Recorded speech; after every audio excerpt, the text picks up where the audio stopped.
आगे बढ़ते हैं और हमारे साथ इन्वेस्टेड पीएमएस के रिसर्च हेड अनिरुद्ध गर्ग जुड़े हैं। अनिरुद्ध जी, गुड आफ्टरनून। कैसे नेविगेट करें इस वॉलेटिलिटी को? 23,000 पर निफ्टी अब। गुड आफ्टरनून अनुज जी। हम इन्वेस्टेड पीएमएस में हमारी लास्ट टाइम भी आपसे बात हुई थी कि वी आर एट 100% कैश। तो हमें ये जो वॉलेटिलिटी है इसमें अब हम बस अपॉर्चुनिटीज ढूंढने की कोशिश कर रहे हैं। कुछ उन स्टॉक्स को देखने की कोशिश कर रहे हैं जिनको हम लेना चाहते थे पर इस वैल्यूएशन पे लेने की हिम्मत नहीं बढ़ रही थी। तो इन्वेस्टेड पीएमएस में इस वॉलेटिलिटी का फर्क इतना नहीं पड़ा है।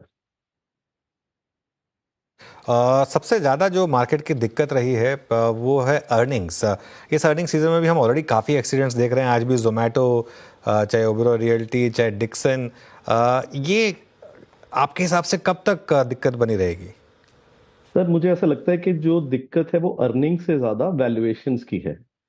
क्योंकि छोटा सा डिसअपॉइंटमेंट भी अर्निंग्स में मार्केट को इस टाइम पे बर्दाश्त नहीं है, क्योंकि वैल्यूएशंस बहुत ही ज्यादा अनरीजनेबल इंडिया में पहुंच चुके थे। और ये हर बार होता है। चाहे आप 2021 में देखिए, जब मार्केट में एक हम कहते हैं एक बुल मार्केट, बुल रैली, एक शॉर्टर टर्म ट्रेंड खत्म हुआ और हमने 5-6 महीने की करेक्शन देखी। तो उस टाइम पे स्टॉक्स जैसे डी मार्ट वगैरह को बाय एट एनी प्राइस, जिसको यहाँ हम मजाक में अपने स्टॉक मार्केट लिंगो में बाप स्टॉक्स बोलते हैं, हर बार कोई ना कोई स्टॉक्स ऐसे इस वैल्यूएशन पे पहुंचा दिए जाते हैं और बोला जाता है कि इनमें ग्रोथ इतनी अच्छी है कि इनकी वैल्यूएशन आपको देखने की जरूरत नहीं।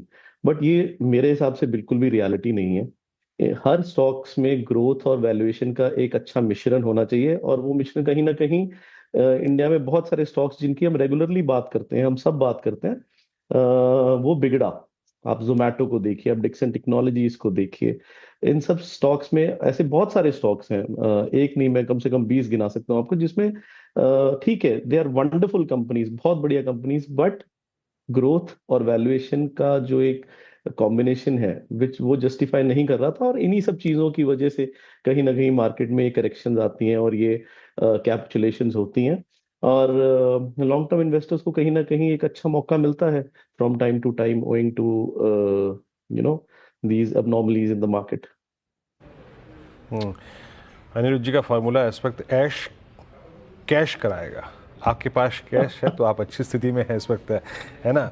अच्छा, ये बताइए कि जहाँ आपने कहा ना कि दिक्कत अर्निंग्स नहीं है, वैल्यूएशंस हैं।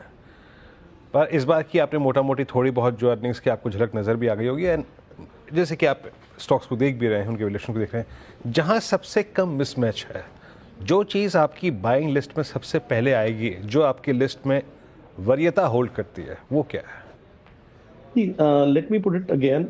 देखिए, अर्निंग्स नो डाउट प्रॉब्लम है। अगर हम देखें पिछले क्वार्टर के रिजल्ट 8 क्वार्टर के लोएस्ट पे थे। अगर हम इस क्वार्टर का देखें तो पिछले साल का ये क्वार्टर हाईएस्ट था। तो प्रॉब्लम्स अर्निंग में भी है, बट वैल्यूएशन में मैं कहूंगा कि कहीं ज्यादा है। This is what I wanted to say. और to answer your question, Veeru ji, देखिए, दो ही चीजों को देखना पड़ेगा अगेन, वैल्यूएशन और ग्रोथ पे सब आ जाता है।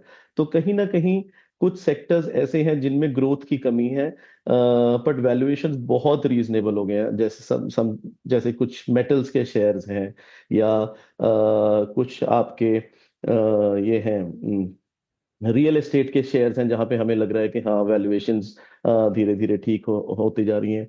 बट कुछ जहां पे हम एक्चुअल पोजीशन बनाना चाहते हैं, जो ग्रोथ ओरिएंटेड शेयर्स हैं, वो अभी भी बहुत महंगे हैं।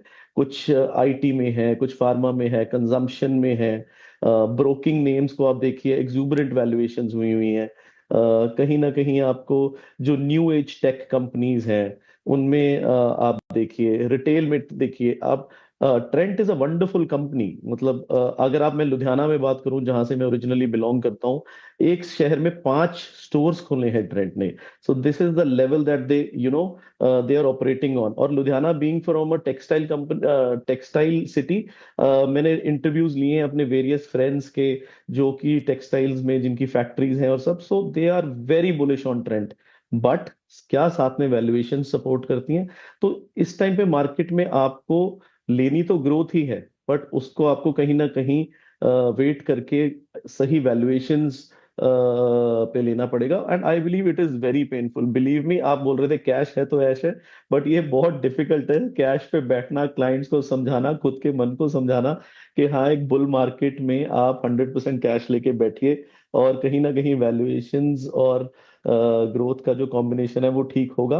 और वो होता है टाइम टू टाइम। आप देखिए, आप हर 2 साल 2.5 साल में देखेंगे कि जो इंडिया का मिड कैप इंडेक्स है, एक सिंपल छोटा वन फैक्टर मॉडल बनाता हूँ कि इंडिया का जो मिड कैप इंडेक्स है ये 20% टूटता ही टूटता है।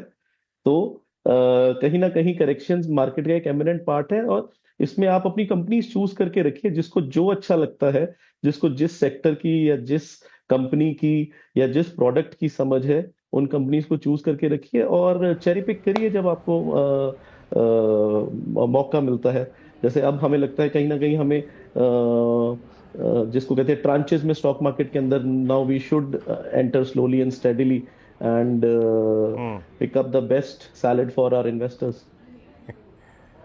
अनिरुद्ध जी, अगर किसी दिन क्लाइंट ना माने ना या फिर खफा रहे कि कैश पे क्यों बैठे हो, तो 1000 बैंक निफ्टी दिलवा के टर्मिनल में बिठा दीजिएगा एक दिन। मेरे ख्याल से अगले दिन से कभी खफा नहीं रहेगा, है ना?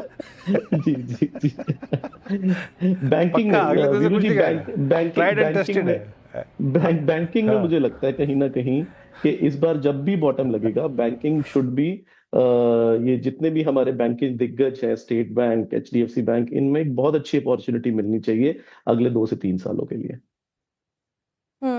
वैसे सर सवाल तो मेरा बैंक के ऊपर ही था, वीरू सर ने ले लिया। खैर सर, ये मेरा सवाल अब इंश्योरेंस के ऊपर शिफ्ट करना चाहूंगी मैं। एसबीआई लाइफ देखिए, एचडीएफसी लाइफ देखिए सर, ये डेलो के आसपास काम काज कर रहा है फिलहाल। ये स्पेस को कैसे देख रहे हैं आप? क्या इसमें वो रौनक फिर से वापस आती हुई दिख रही है आपको? मैम, मैं इंश्योरेंस सेक्टर को इतना वाइडली ट्रैक नहीं करता, सो insurance is not a cup of T.